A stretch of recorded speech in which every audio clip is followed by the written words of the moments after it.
আর মসজিদগুলোর মধ্যে শোরগোল শুরু হয়ে যাবে। একে অন্যের পদ পদবীর জন্য একে অন্যকে হেয় প্রতিপন্ন করবে, মসজিদের মধ্যে গোলযোগ করবে, দাড়ি নাই, মোছ নাই, নামাজ নাই, রোজা নাই, সভাপতি সেক্রেটারির পদ তারা দখল করবে, ইমাম এবং খতিবদেরকে ধমক দিবে, হাজার রকমের অন্যায় অবিচার করবে মসজিদের কেন্দ্রকে, মসজিদের মধ্যে।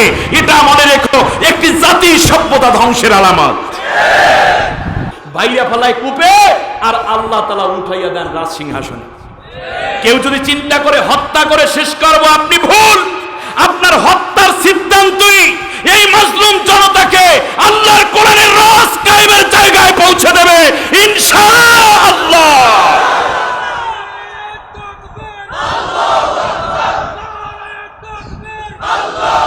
সম্মানিত ভাইরা,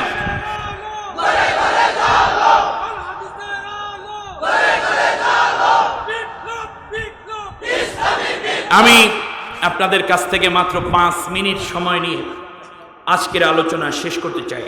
মূল আলোচনা আমি আগেও বলেছি, মোহতারাম প্রধান অতিথি করবেন, প্রধান মেহমান করবেন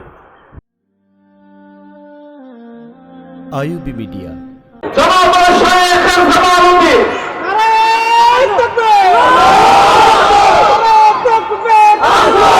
আবহমান কাল ধরে নবীজি সাল্লাল্লাহু আলাইহি ওয়াসাল্লামের চমৎকার কিছু উক্তি, আল্লাহ নবী সাল্লাল্লাহু আলাইহি ওয়াসাল্লাম কি চমৎকার করে আমাদের জন্য কিছু কথা বলেছেন। আমি আপনাদের উদ্দেশ্যে নসিহা করব না, কারণ মূল আলোচনা করবেন আজকের মাহফিলের শ্রদ্ধেয় প্রধান অতিথি। আমি আপনাদের উদ্দেশ্যে কিছু কথা রাখতে চাই। সাংবাদিক বন্ধুগণ এবং বিভিন্ন চ্যানেল যারা এই ক্যামেরাগুলো আমার দিকে ঝুঁকে রেখেছে, এরা কষ্ট করে এডিট করে চমৎকার কথাগুলো বিশ্ববাসীকে জানানোর জন্য চেষ্টা করবে। আমরা দোয়া করছি আল্লাহ রাব্বুল আলামিন তাদের মেধা, যোগ্যতা এবং এই শ্রমগুলোকে তাদের ইবাদত হিসেবে কবুল করে নিন। বন্ধুগণ, প্রথম আমি আপনাদের উদ্দেশ্যে বলতে চাই, একটি সভ্যতা ধ্বংস হয় কোন কোন কারণে। এটা আমার কথা নয়, আমার নবীজির কথা।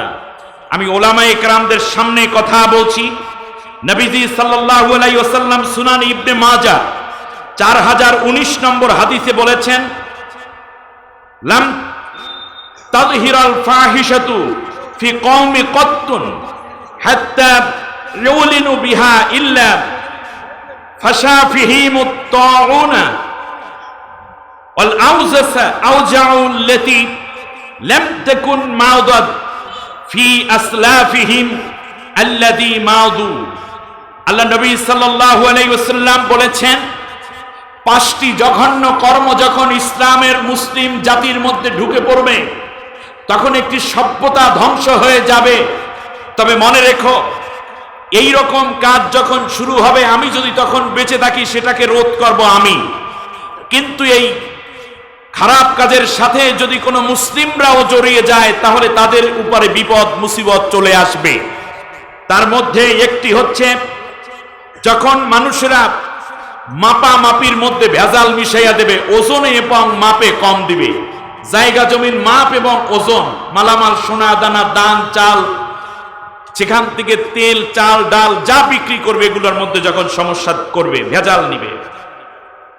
এরপরে যখন মানুষেরা যাকাত দিতে অনীহা করবে, ওয়ালাম ইয়ামনাউ যাকাতা আমওয়ালিহিম, যাকাত দিতে অনীহা প্রকাশ করবে, সভ্যতা ধ্বংস হয় কিভাবে শুনুন।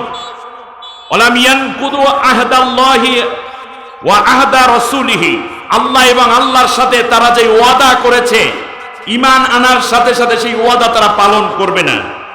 ওয়ালাম তাহকুম আইম্মাতুহুম বিকিতাবিল্লাহ, আর যখন রাষ্ট্র হবে, রাষ্ট্রের মধ্যে প্রধানমন্ত্রী, প্রেসিডেন্ট, মন্ত্রিসভা, ডিসি, এসপি, মেম্বার, চেয়ারম্যান হবে মুসলমানদের মধ্য থেকে, কিন্তু তারা ওয়ালাম ইয়াহকুম আইম্মাতুহুম বিকিতাবিল্লাহ, আল্লাহর কিতাব দিয়ে তারা বিচার ফয়সালা করবে না, তখন মনে রেখো একটি সভ্যতা ধ্বংস হয়ে যায়।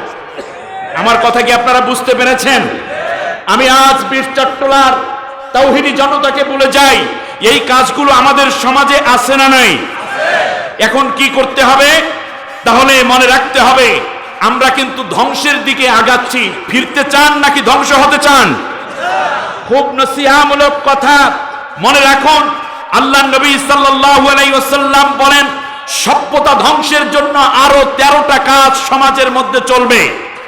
এক নম্বর হচ্ছে ইজাত তুখিজাল ফাইউ দাওলা, যখন রাষ্ট্রীয় মাল, রাষ্ট্র যারা শাসন করবে তারা নিজের বাবার সম্পত্তি, দাদার সম্পত্তি, স্বামীর সম্পত্তি, ভাইয়ের সম্পত্তি বলে রাষ্ট্রীয় মাল যখন গসব করা শুরু করবে, তখন মুসলিম সভ্যতা ধ্বংসের দ্বার প্রান্তে পৌঁছে যাবে। এগুলো আমাদের দেশে আছে না নেই?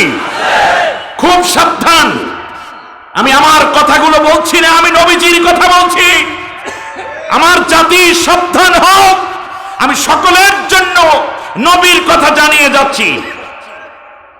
ওয়াল আমানাতু মাগনামা, আর যখন আমানত রাখা হবে তখন তা খেয়ানত করা হবে। জনগণ হচ্ছে সরকারের কাছে আমানত, আমার স্ত্রী আমার কাছে আমানত, আমার সম্পদ, আমার সন্তান আমার স্ত্রীর কাছে আমানত, ঠিক কিনা বলেন? আমানতগুলো খেয়ানত করা হবে। নবীজি বলেছেন, লা ঈমানা লিমান লা আমানাতা লা, যার আমানত নাই তার ঈমান নাই। ওয়ালা দীনা লিমান লা আহদা লা, আর যার ওয়াদা পালন নাই তার কোনো ধর্ম নাই। একটি জাতি, সভ্যতা কিভাবে ধ্বংস হয়, আমি সেই রোগগুলো আপনাদের সামনে এক এক করে উপস্থাপন করছি। এরপরে নবীজি সাল্লাল্লাহু আলাইহি ওয়াসাল্লাম বলেছেন, ওয়াজ যাকাতু মাকরামা, আর যখন মুসলমানেরা যাকাতকে জরিমানা মনে করবে। চতুর্থ হচ্ছে ওয়াতুআল্লিমা লিগায়রিদ দ্বীন, আর যখন দ্বীন ইসলামের বাইরে অন্যান্য শিক্ষা ব্যবস্থা সমাজে চালু হয়ে যাবে। এগুলো আমাদের দেশে আছে না নাই? একটি সভ্যতা ধ্বংস হচ্ছে কিভাবে, আপনারা কি বুঝতে পেরেছেন? আমার বন্ধুগণ, আজ ডাক্তার হচ্ছে, ইঞ্জিনিয়ার হচ্ছে, ডিসি হচ্ছে, এসপি হচ্ছে, কেউ বা ইকোনমিক্সে বড় রকমের পিএইচডি করছেন, কেউ বা বড় বড় ডিগ্রিধারী হচ্ছেন, কিন্তু দুর্নীতি, অন্যায়, অত্যাচার, জুলুম, নির্যাতন, সুদ, ঘুষ কিছুই কমছে না, বরং পানির বেগে বন্যার পানির মতো হু হু করে বাড়ছে, ঠিক কিনা বলেন? এটা একটি সভ্যতা ধ্বংসের আলামত, এটি জাতি ধ্বংসের আলামত। হযরত ওমর রাদিয়াল্লাহু তাআলা আনহু, আবু বকর রাদিয়াল্লাহু তাআলা আনহুম থেকে নিয়ে আসহাবে আজমাইনরা এত সাবজেক্টে পড়ালেখা করে নাই। আল্লাহর নবীর একটা ইউনিভার্সিটি ছিল, যার নাম ছিল মসজিদে নববী, যার নাম ছিল দারুল আরকাম, আর আসহাবে আজমাইন ছিলেন এই ইউনিভার্সিটির ছাত্র। রাসূল সাল্লাল্লাহু আলাইহি ওয়াসাল্লাম ছিলেন এই ইউনিভার্সিটির ভাইস চ্যান্সেলর। আর মাত্র দুইটা সাবজেক্টে লক্ষ সাহাবীকে আল্লাহর নবী প্রশিক্ষণ দিলেন। একটি হচ্ছে আল্লাহর কোরআন, আর একটি সাবজেক্টের নাম হাদিস। এই দুইটি সাবজেক্টের উপর আল্লাহর নবী তাদেরকে প্রশিক্ষিত করে তুললেন। প্রায় অর্ধেক পৃথিবী শাসন করেছেন, দুর্নীতির একটি বিন্দু পর্যন্ত তার গা সর করতে পারে না, হয় ঠিক কিনা বলে? তাম পৃথিবী আজ এক জায়গায় করলেও ওমর রাদিয়াল্লাহু তাআলা আনহুর একটা কুনাই আঙ্গুলের সমান হবে না। তারা অর্থনীতি বুঝেছেন, রাজনীতি বুঝেছেন, সমাজনীতি বুঝেছেন, যুদ্ধনীতি বুঝেছেন, মানবাধিকার বুঝেছেন, নারী অধিকার বুঝেছেন। Islam is the balance and complete code of life হওয়ার কারণে তারা সব কিছু বুঝে এই পৃথিবীটাকে জান্নাতের টুকরায় পরিণত করেছেন। আর ইসলামী এই খেলাফতের কারণে পরবর্তীতে তাদেরকেও আল্লাহ খালি ফিরাইয়া দেন নাই, দুনিয়ায় বসি আল্লাহ তাদেরকে জান্নাতের সার্টিফিকেট দান করেছেন। একটি কাঙ্ক্ষিত সমাজ বিনির্মাণে, সত্যিকার মানব সমাজ যদি টিকিয়ে রাখতে চাও মুসলিম জনতা, আমি আজ ভারাক্রান্ত হৃদয়ে বীর চট্টলার এই হাজারো দক্ষ জনতার সামনে আমি কিভাবে একটি সভ্যতা ধ্বংস হয়ে যায় সেই কথাগুলো উচ্চারণ করছি। এই সভ্যতা ধ্বংসকারী বিষ দাঁত যেন তোমাকে কামড় দিতে না পারে। এরপরে রাসূল সাল্লাল্লাহু আলাইহি ওয়াসাল্লাম বলেছেন, ওয়া আতার রাজুল ইমরাআতাহু ওয়া আক্কা উম্মাহু, আল্লাহর নবী বলেছেন মানুষগুলো, পুরুষেরা তাদের স্ত্রীর অনুগত হয়ে যাবে আর মাকে তারা তিরস্কার করবে, মায়ের প্রতি কঠোরতা আচরণ করবে। এতে করে শুধুমাত্র ব্যক্তি ধ্বংস হয় না, একটি সভ্যতাই ধ্বংস হয়ে যায়। আমাদের সমাজে এগুলো আছে না নাই? খুব সাবধান। এরপরে রাসূল সাল্লাল্লাহু আলাইহি ওয়াসাল্লাম আবার বলেছেন, শোনো দুনিয়ার মানুষেরা, ওয়া ইদা আদনা সাদিকাহু ওয়া আকসা ওয়া আকসা আবাহু, তারা বন্ধুকে মহব্বত করবে, বন্ধুকে প্রাধান্য দিবে আর পিতার প্রতি কঠোরতা এবং তুচ্ছতাচ্ছিল্য দেখাবে। এগুলো আছে আপনাদের এলাকায়? এগুলো কিসের আলামত বলেন? আমাদের ধ্বংসের আলামত। আল্লাহ আমাদেরকে বাঁচার তৌফিক দিন। আমার বন্ধুগণ, এরপরে আল্লাহ নবী বলেছেন ওয়াজহারাতিল আসওয়াতু ফিল মাসাজিদ, আর মসজিদগুলোর মধ্যে শোরগোল শুরু হয়ে যাবে। একে অন্যের পদ পদবীর জন্য একে অন্যকে হেয় প্রতিপন্ন করবে, মসজিদের মধ্যে গোলযোগ করবে, দাড়ি নাই, মোছ নাই, নামাজ নাই, রোজা নাই, সভাপতি সেক্রেটারির পদ তারা দখল করবে, ইমাম এবং খতিবদেরকে ধমক দিবে, হাজার রকমের অন্যায় অবিচার করবে মসজিদের কেন্দ্রকে, মসজিদের মধ্যে। এটা মনে রেখো, একটি জাতির সভ্যতা ধ্বংসের আলামত। এরপর নবীজি বলেছেন ওয়াসাদাল কাবিলাতা ফাসিকুহুম, আর জাতির মধ্যে নাম হবে মুসলিম জাতি, কিন্তু নেতা হবে ফাসিকেরা। এটা জাতি টেকার আলামত না ধ্বংসের আলামত? অতএব আমরা নেতা বানাবো ফাসিকদেরকে না খাঁটি ইমানদারদেরকে? এই কথার সাথে আপনারা একমত কিনা? ফাসিকদেরকে নেতা বানানো মানে জাতি ধ্বংস হয়ে যাবে। এই কথার সাথে একমত কে কে যে আমরা ফাসিকদেরকে নেতা বানাবো না, ইমানদারদেরকে নেতা বানাবো? তারা হাত উঁচু করে আল্লাহকে দেখাই দাও।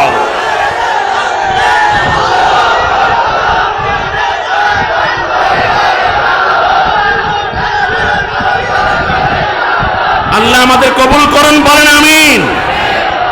আল্লাহর নবী এরপর আবার বলছেন, শোনো, ওয়াকানা যাইমুল কওমি আওযালাহুম, মনে রেখো, আর তাদের মধ্যে, জাতির মধ্যে যারা পাপিষ্ট, মদখোর, নারীর উপর অত্যাচারী, জেনাকার, কালো কারবারি কিংবা মাদক কারবারি, খুনি, এই সমস্ত মানুষগুলো জাতির মধ্যে অন্যের উপরে প্রভাব বিস্তার করে নেতৃত্বের জন্য বারবার হাত বাড়াবে। এটা একটি সভ্যতা ধ্বংসের আলামত। আমি খাস কথাগুলো আমার থেকে বলছি না, এটা হলো রাসূল সাল্লাল্লাহু আলাইহি ওয়াসাল্লামের বক্তব্য। শুনুন, এটা পাবেন আপনি সুনানে আত-তিরমিজির 4th খণ্ড হাদিস নম্বর 2211। আমি বানিয়ে কথা বলি না, পৃষ্ঠা নম্বর 495। নবীজি এরপর বলেছেন ওয়া উকরিমার রাজুলু মাকাফাতি শাররিহি, দেশের মধ্যে কিছু লোক থাকবে, তাদেরকে স্যালিউট করবে মানুষরা, সালাম দিবে, তাদেরকে বিভিন্ন জায়গায় সভাপতিত্বের জায়গা দিবে, ঘোষকের জায়গা দিবে, কিংবা তাদেরকে বড় বড় চেয়ার দিবে। শ্রদ্ধা এবং ভালোবাসায় নয়, বরং ভয়ের কারণে। তার কারণ, একে যদি সম্মান করা না হয় আমার চাকরি চলে যাবে, আমার উপরে মিথ্যা মামলা আসবে, আমার উপর নির্যাতন আসবে। এই ভয়ে তাদের কিছু লোককে ওই জাতির লোকেরা শ্রদ্ধা করবে, কিন্তু পেছনে পেছনে বলবে সুযোগ আসুক এক লাথি মেরে রাস্তার বাইরে ফেলে দেব। এই রকম অবস্থা যখন হবে, সভ্যতা তখন বিবর্জিত হবে, ধ্বংস হবে। এরপরে রাসূল সাল্লাল্লাহু আলাইহি ওয়াসাল্লাম আবার বলেছেন ওয়া যহারাতিল কয়নাতুল মাআসিফু, এবং বাদ্যযন্ত্র একেবারেই প্রকাশ্যে চলে আসবে। এরপরে ওয়া শারিবাতিল খামরু, এবং মানুষরা ইয়াবা, ফেন্সিডিল, কোকেন, তারি, হিরোইন, মারজুয়ারা, প্যাথিডিন, গাঁজা, এইরকম হাজার রকমের মাদক দ্রব্য নিয়ে তারা উন্মাদনায় লিপ্ত হবে। তারা মনে করবে এটা ধনীদের জন্য জায়েজ, গরিবদের জন্য না জায়েজ। সেই দিন উন্মাদনার এক পর্যায়ে দেখা যাবে যে এটা স্পষ্ট হয়ে যাবে। এরপরে অশরাবাতিল খামার, এবং যারা মন্ত্রী হবে, এমপি হবে, যারা বড় বড় ধনী গিরি করবে, তারা মনে করবে এইগুলো তাদের জন্য হালাল, তাদের ঘরে মদ পাওয়া যাবে। তারা বারে এবং মদিরালয়ে তারা গমন করবে, মনে করবে এগুলো তাদের জন্য কোনো ব্যাপার না, মদের পারমিশন দেয়া হবে। আল্লাহ নবী সাল্লাল্লাহু আলাইহি ওয়াসাল্লাম বলেন এইটা সভ্যতার জন্য বড়ই ক্ষতি, একটি জাতি এবং গোষ্ঠী ধ্বংস হয়ে যাবে। এগুলো আমাদের দেশে আছে না নেই? ওয়ালানা আখিরু হাদিহিল উম্মাহ উলাহা, আর এই উম্মাত আগের উম্মাতকে অভিশাপ দিবে, বলবে যে ওনারা কিছু করে যায় নাই, যার কারণেই আমরা এই কষ্টের মধ্যে আছি। এগুলো আমাদের মধ্যে আছে। এরপরে রাসূল সাল্লাল্লাহু আলাইহি ওয়াসাল্লাম বলেন এই সভ্যতা ধ্বংসের জন্য আল্লাহর পক্ষ থেকে গজব আসবে, রিহান হামরা, তখন মনে রেখো অগ্নি বায়ু আসবে। বাতাস কিসের বাতাস? আগুনের বাতাস। জালজালা আসবে, ভূমিকম্প। চট্টগ্রামে কয়দিন আগে ভূমিকম্প হয়েছে। এরপরে অখাসফান, এরপরে আসবে ভূমিধস। এরপরে মাসখান এবং চেহারা বিকৃতি হয়ে যাবে, অকসফান এবং পাথর বৃষ্টি আসবে। আল্লাহ নবী সাল্লাল্লাহু আলাইহি ওয়াসাল্লাম বলছেন যে যেমন করে যদি একটা মালা ছিঁড়ে যায়, তার পুঁতিগুলো যেমন করে দানাগুলো একের পর এক জমিনে পড়ে, সেইভাবে বিপদ মুসিবত আসতেই থাকবে। আর মনে রেখো, সেই সময় এক শ্রেণীর যুবক এবং তরুণ থাকবে যারা নেতৃত্বে আসবে গুনাহ করে, আয়েশাও নেতৃত্বের মধ্যে গুনাহ করতে থাকবে। ওয়াল মুলকু ফি সিগারিকুম, এরপরে নবী বলেছেন ওয়াল ফাহিশাতু ফি কিবারিকুম, আর যারা বয়োবৃদ্ধ আছে, বয়স হয়ে গেছে, কিন্তু এরপরে আদালতে দাঁড়িয়ে ইসলামের বিরুদ্ধে কথা বলবে, আলেম ওলামার বিরুদ্ধে মিথ্যা হাজারো রকমের সাক্ষ্য দিবে, এরপরে রায় দিবে, কিংবা সমাজের মধ্যে বৃদ্ধ মানুষ হওয়ার পরেও মিথ্যা ছাড়বে না, অন্যায় ছাড়বে না, এটা একটি সভ্যতা ধ্বংসের আলামত। আল্লাহ নবী বলছেন এরপরে ওয়াল ইলমু ফি রুযালাতিকুম, মনে রেখো সবচেয়ে নিকৃষ্ট মানুষগুলো জ্ঞানীদের চেয়ারে বসে বুদ্ধিজীবী সাজবে। এগুলো হচ্ছে কিনা আপনারা বলেন? এরপর নবী সাল্লাল্লাহু আলাইহি ওয়াসাল্লাম বলেছেন ইদা কানা আল ইলমু ফিল ফাসাদ ফুসাক, তখন ফাসিকরা হবে সমাজের মধ্যে সবচেয়ে বড় জ্ঞানী, এই নাম তারা ধরবে। সবচেয়ে গুনার কাজ যে করে সে হবে বুদ্ধিজীবী। আমাদের সমাজে আছে না নেই? আমার বন্ধুগণ, রাসূল সাল্লাল্লাহু আলাইহি ওয়াসাল্লাম এরপর বলেছেন লা ইয়াশরাবান্নান নাসু মিন উম্মাতিল খামার, আমার জাতির মধ্যে, আমার উম্মতের মধ্যে কতিপয় লোকেরা মদ পানে লিপ্ত হয়ে যাবে। এরপরে তারা এটার বিভিন্ন নাম দেবে, ইউসাম্মুনাহা বিগাইরি ইসমিহা, মদ কিন্তু নাম দেবে অন্য, যেমন ফেন্সিডিল, কোকেন, তারি, এগুলো মদের নাম না, কিন্তু আসলে মদ। এরপরে নবী সাল্লাল্লাহু আলাইহি ওয়াসাল্লাম বলেছেন এরপর শোনো, বাদ্যযন্ত্র বাজনা বেড়ে যাবে, গায়িকারা পরিবেশন করবে গান, বিল মাআসিফি ওয়াল মাগনিয়াত, এরপর তারা বাদ্যযন্ত্র করবে, নায়িকারা মদের বোতল হাতে নিয়ে নাচানাচি করবে, তাদেরকে কোনো রিমান্ড দেওয়া হবে না, তাদের উপর কোনো অত্যাচার হবে না, তাদেরকে ফ্যাশন আকারে প্রকাশ করা হবে আর অত্যাচারিত করা হবে আলেমদেরকে। আল্লাহ নবী সাল্লাল্লাহু আলাইহি ওয়াসাল্লাম বলেছেন শোনো, সেই সময় বিপদ আসবে, ওয়ায়াকসিফুল্লাহু বিহিমুল আরদ, হে চট্টলার জনতা শোনো, নবীজি বলেন তখন জমিনের মধ্যে জমিন তোমাদেরকে ধসিয়ে দিবে, ওয়ায়াজআলু মিনহুমুল কিরাদা, কেউ বানর হয়ে যাবে, ওয়াল খানাসির, কাউকে আল্লাহ রাব্বুল আলামিন হয়তোবা দেখা যাবে শুয়োরের আকৃতি বানিয়ে দিয়েছে। আল্লাহ আমাদেরকে হেফাজত করুন, বলেন আমিন। সম্মানিত বন্ধুগণ, এরপর নবীজি সাল্লাল্লাহু আলাইহি ওয়াসাল্লাম বলেন, আব্দুল্লাহ ইবনে সাফওয়ান রাদিয়াল্লাহু তাআলা আনহু থেকে বর্ণিত নবীজির হাদিস, সায়াইযু বিহাদিহিল বাইতি ইয়ানি আল কাবা, আল্লাহ নবী সাল্লাল্লাহু আলাইহি ওয়াসাল্লাম এই হাদিসের মধ্যে সহিহ আল মুসলিমের 7135 নম্বর হাদিসে বলেছেন যে কাবাটাকে ধ্বংস করে ফেলা হবে, এমন একটি সময় আসবে। এরপরে নবীজি সাল্লাল্লাহু আলাইহি ওয়াসাল্লাম বলেছেন লা তাকুমুস সাআতু হাত্তা ইয়াহরিসাল ফুরাতু আলা জাবালিন মিন যাহাবিন ইয়াকতাতিলুন নাসু আলাইহি, আল্লাহু আকবার। সহিহ মুসলিমের 7164 নম্বর হাদিসে নবীজি সাল্লাল্লাহু আলাইহি ওয়াসাল্লাম বলেন পৃথিবী জুড়ে এক বড় রকমের বিপর্যয় আসবে, ফুরাত নদীটা পুরোটা আল্লাহ তাআলা স্বর্ণের পাহাড়ে পরিণত করে দিবেন। তাম বিশ্ব থেকে যখন আসবে বড় রকমের ঝড়, সবাই আকর্ষিত হবে ফোরাতের কিনারে। America, Britain, France, Canada, Kuwait, Qatar, Bahrain যা আছে সবাই চলতে থাকবে ফোরাতের কিনারে। আল্লাহ নবী সাল্লাল্লাহু আলাইহি ওয়াসাল্লাম বলেছেন শোনো, দুনিয়ার মানুষেরা যেটা হবে এইটা হলো মরণ ফাঁদ, এখানে যারাই যাবে তাদের মধ্যে আল্লাহ নবী বলেছেন ইয়াকুতুলু মিন কুল্লি মিআতিন তিসআতুন ওয়া তিসঈন, 100 জনের মধ্যে 99 জনই এই স্বর্ণ উঠাইতে যাইয়া মারা যাবে।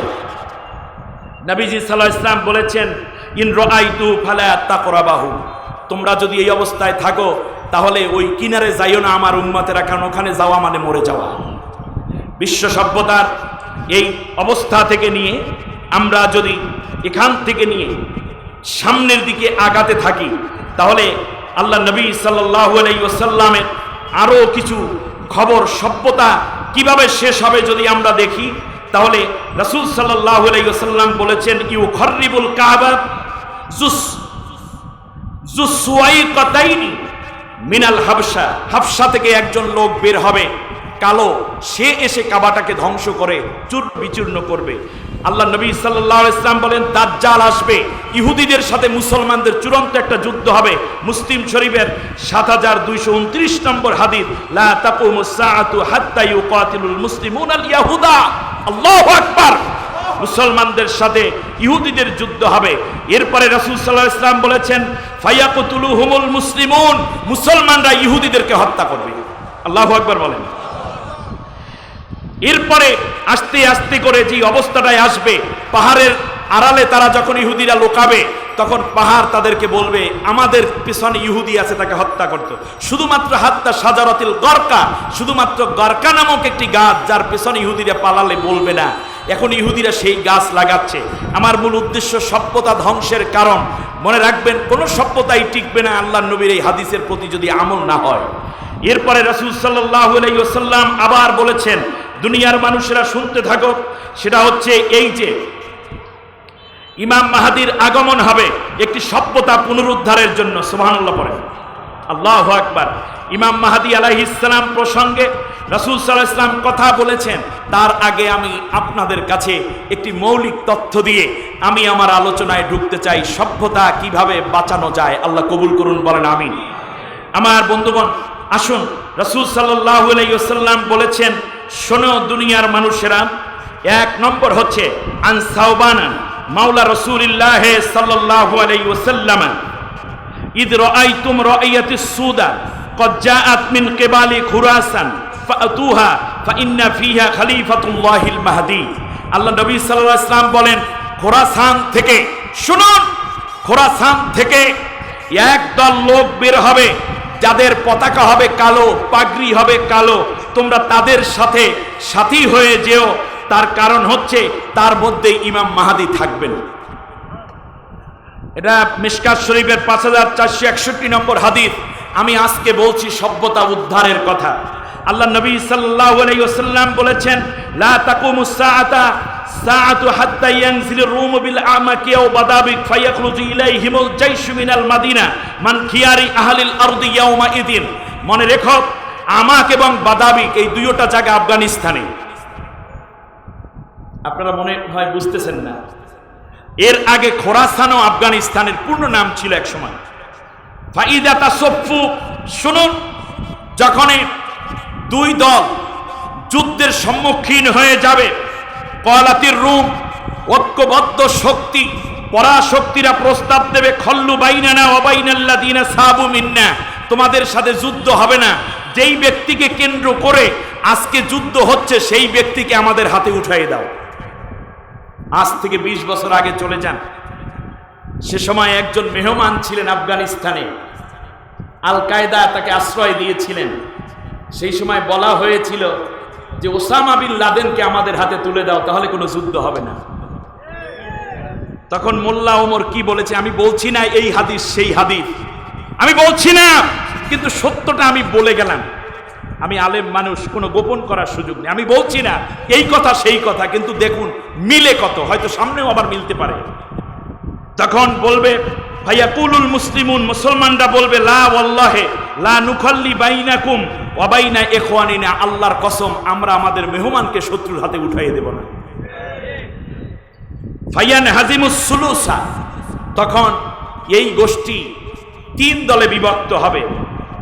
লা ইয়াতুবুল্লাহু আলাইহিম আবাদা, প্রথম একটি দল থাকবে যাদের তওবা আল্লাহ কবুল করবে না। তার কারণ হচ্ছে এই দলটি স্বাভাবিকভাবেই দেখা যাবে যে ইহুদি খ্রিস্টানদের সাথে দালালি করছে। ওয়ায়ুকতিলু সুলুসুহুম, আর তাদের মধ্যে আরেকটি দল হবে, তৃতীয় ভাগের আরেক ভাগ হবে এরকম, তারা যুদ্ধ করবে এবং শহীদ হয়ে যাবে। আফজালুশ শুহাদা ইনদাল্লাহ, তারা হবে আল্লাহর কাছে শ্রেষ্ঠ শহীদ।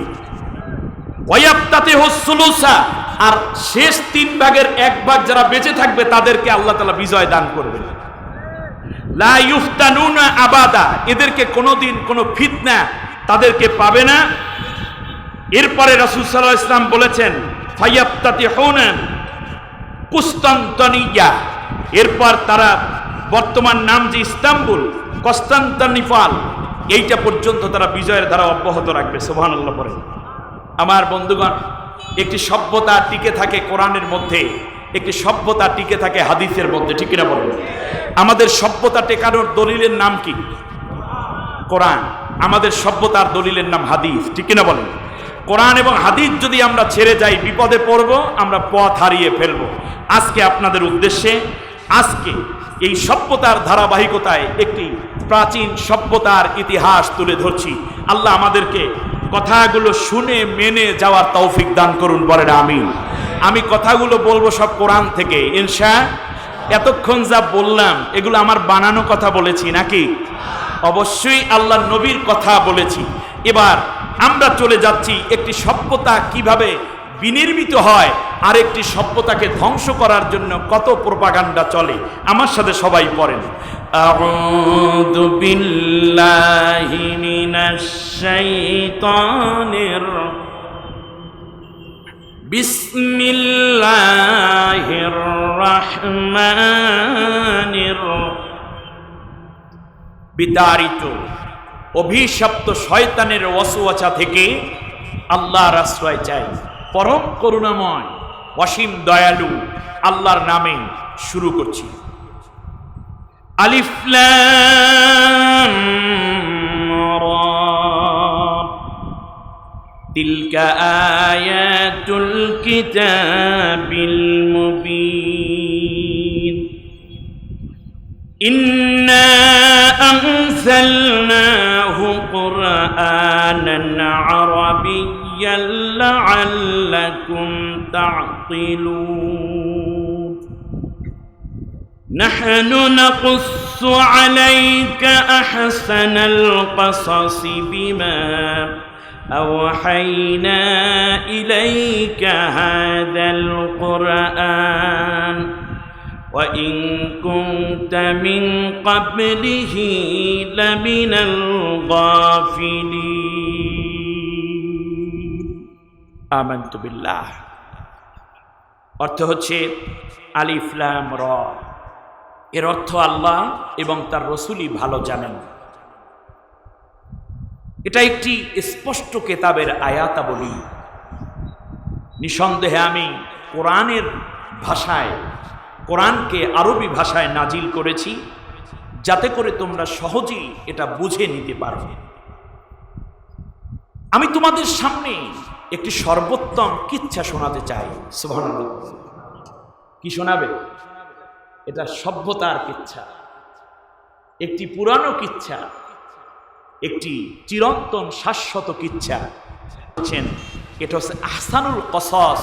এর চেয়ে উত্তম কিচ্ছা, উত্তম ঘটনা আর হতে পারে না। সুবহানাল্লাহ। আহসানুল কসস কে বলেছেন কথাটা? তাহলে আমরা সবচেয়ে দামি একটি ঘটনা আজকে শুনব। আপনারাও বলবেন হুজুর এই দামি ঘটনা শুনতেছি, কিন্তু আমি তো আগের মতো বলবো না। এখানে ওলামায়ে কেরাম, আমি জানি দুইটা অঞ্চলে কথা বলতে গেলে আমার নিজেরও স্ক্রু টাইম দেওয়া লাগে। একটা হচ্ছে এই চট্টগ্রাম, আর একটা হচ্ছে নোয়াখালী। প্রত্যেক ঘরে ঘরে আলেম, বাড়িতে বাড়িতে আলেম। একটা মাজলিসে 100 শ্রোতা থাকলে তার মধ্যে 50 জন হয় আলেম। আলহামদুলিল্লাহ বলেন। আলেম আছে বলি এই বীর চট্টলার জনতা ইসলামের দিকে বেশি আসার সুযোগ পেয়েছে, ঠিক কিনা বলেন? আমি এই কোরআনের মধ্যে এই ঘটনাটা তোমারে জানাইলাম এই জন্য যাতে করে নতুন করে তোমরা জেনে নিতে পারো, যদিও এর আগে এই বিষয়ে তোমরা এই ব্যাপারে কিছুই জানতে না। বারাকাল্লাহু লানা ওয়া লাকুম ফিল কোরআনিল আযীম।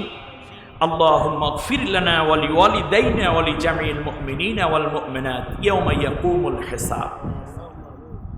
সূরার নাম আপনারা অনেকে বুঝে ফেলেছেন। সূরার নাম হলো সূরা ইউসুফ।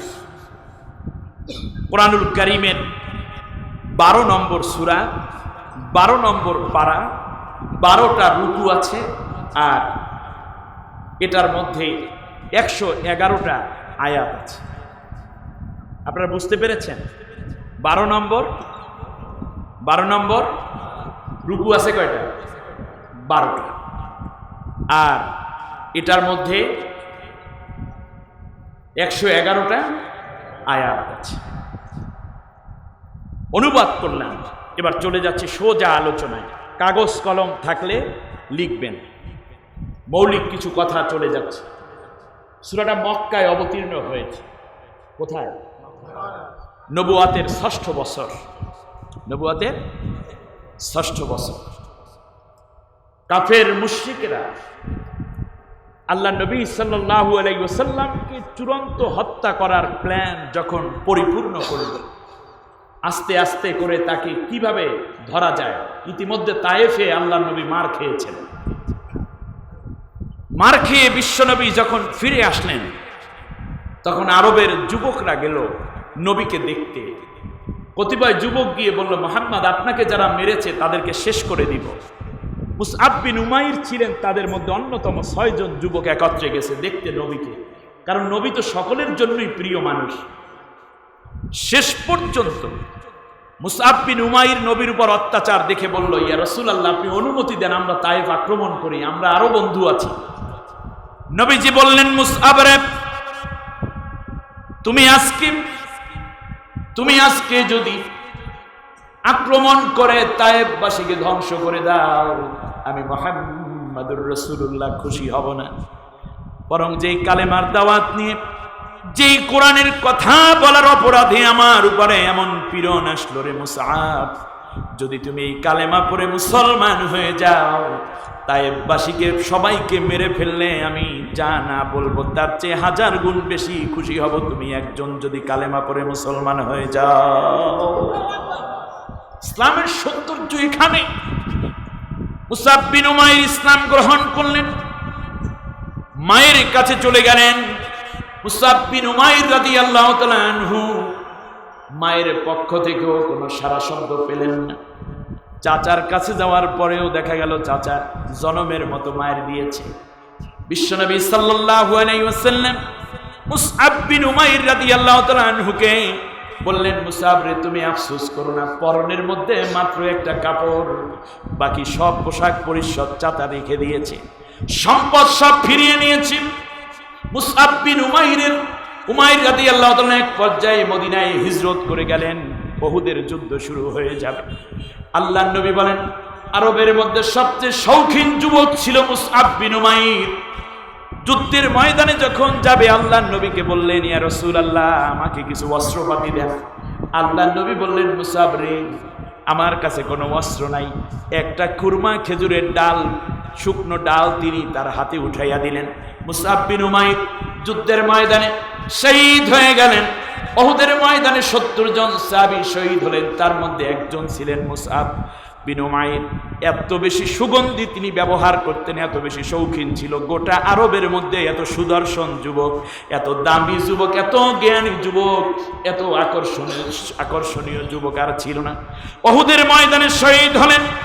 শরীরের মধ্যে 31টা তীর গেঁথে আছে।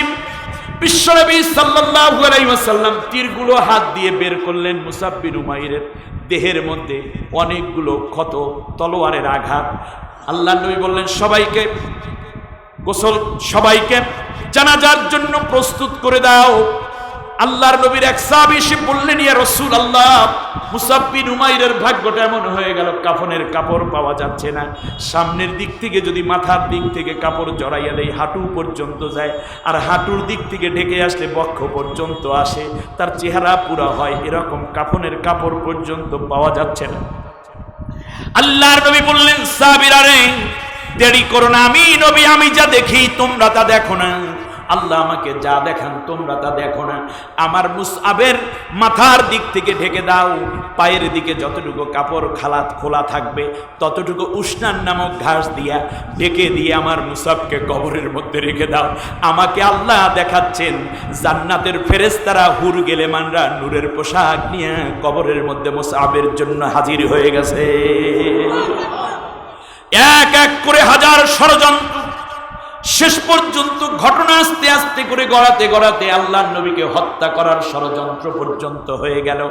এমন সময় আল্লাহর নবী সাল্লাল্লাহু আলাইহি ওয়াসাল্লামের উপরে সূরা ইউসুফ নাজিল করে আল্লাহ রাব্বুল আলামিন বুঝাইয়া দিলেন, ও মক্কার লোকেরা শোনো, এর আগে তোমরা তো এখন মাত্র তোমাদের ভাই মুহাম্মদুর রাসূলুল্লাহকে হত্যা করতে চাও, কারণ তিনি কোরআনের কথা বলেন, দ্বীনের কথা বলেন, ইসলামের কথা বলেন, তাওহীদের কথা বলেন, কালেমা শাহাদাতের কথা বলেন। এই জন্য তোমরা তাকে হত্যা করতে চাও। মনে রেখো, এর আগে কিন্তু ইউসুফ নামক আমার এক ছোট্ট নবী ছিল, ইয়াকুব পয়গম্বরের ছোট্ট সন্তান। মনে রেখো, তাকে হত্যার জন্য ভাইরা ষড়যন্ত্র করেছিল, কিন্তু আমি আল্লাহ রব্বুল আলামিন চেয়েছিলাম এই মিশরের প্রেসিডেন্ট বানাইয়া তারপর ভাইদেরকে তার কাছে মাথা নত করাইয়া দিতে। এমন একটা স্বপ্ন তার 7 বছর বয়সের সময় আমি দেখিয়েছিলাম। এই কারণে তার ভাইয়েরা তাকে হত্যা করার জন্য কূপের মধ্যে ফেলে দিয়েছিল। কূপের মধ্যে ফেলে দিয়ে যেমন আমার ইউসুফকে মারতে পারে নাই, কিন্তু আমার সিদ্ধান্তই পুরাপুরি হয়ে গেল। তাকে মিশরের বাদশা বানাইয়া যেমন করে সব ভাইকে আহাদা আশারা 11 ভাইকে যেমন করে তাদের অনুগত করে দিয়েছিলাম, ইউসুফের অনুগত করে দিয়েছিলাম, রাষ্ট্রপ্রধান বানাইয়া দিয়েছিলাম, ঠিক তেমনই আজকে তোমাদের ভাই মোহাম্মদকে তোমরা হত্যা করতে চাও। ইউসুফ পয়গম্বরের মতোই তোমরা কাজ শুরু করে দিয়েছো। যেহেতু মনে রেখো, হত্যার ষড়যন্ত্র নস্যাৎ হয়ে যাবে। ইউসুফকে যেমন করে তার ভাইদেরকে আবার ইউসুফের সামনে মাথা নত করে দিয়েছিলাম, তেমন করেই তোমরা তোমাদের ভাই মোহাম্মদকে হত্যা করতে চাও।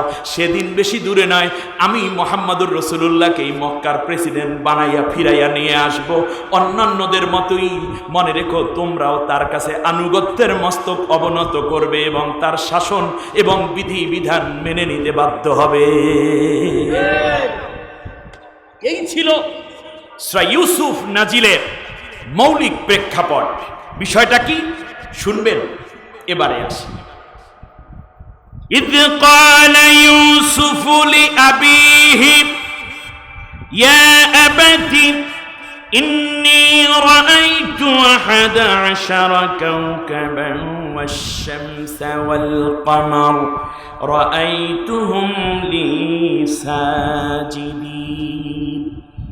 قال يا بني لا تقصص رؤياك على إخوتك فيكيدوا لك كيدا إن الشيطان للإنسان عدو مبين। آمنت بالله। এই দুইটা আয়াতের উপর আমি কথা বলতে থাকবো ইনশাআল্লাহ। ইউসুফ আলাইহিস সালামের বাবার কাছে সন্তান হিসাবে বলতেছেন কথা, স্বপ্নের কথা। কিসের কথা বলেন? কথাটা এরকম যে, হে আমার আব্বু, আমি একটা স্বপ্ন দেখেছি, আর সেটা হলো এই যে 11টা নক্ষত্র, সূর্য এবং চাঁদ আমাকে সিজদা করছে। বাবা ইয়াকুব পয়গম্বর বললেন, হে আমার কলিজার টুকরা। ইয়া ইবনি বলেন নাই, বলছেন ইয়া বুনাইয়া। উলামায়ে কেরাম বলেন ইয়া বুনাইয়া মানে হে আমার আদরের ধন। সুবহানাল্লাহ বলেন। সন্তানদের সামনে কিভাবে কথা বলতে হয় দেখুন। আমরা একটু রাগ হলেই বলে এই এখান থেকে দৌড়া, বেয়াদব পেয়াদব বলে নিজের সন্তানকেও গালি দেন। এটা করবেন না। আপনি আদর দিয়ে সন্তানের জন্য এত কিছু করলেন, তাকে শাসনের নামে তাকে পীড়ন করার অধিকার আপনি নিয়েন না, বরং আদর দেন, দেখবেন সে আরো কিছু ভালো দিবে। কারণ এই সন্তানটার জন্য কত স্বপ্ন আপনার।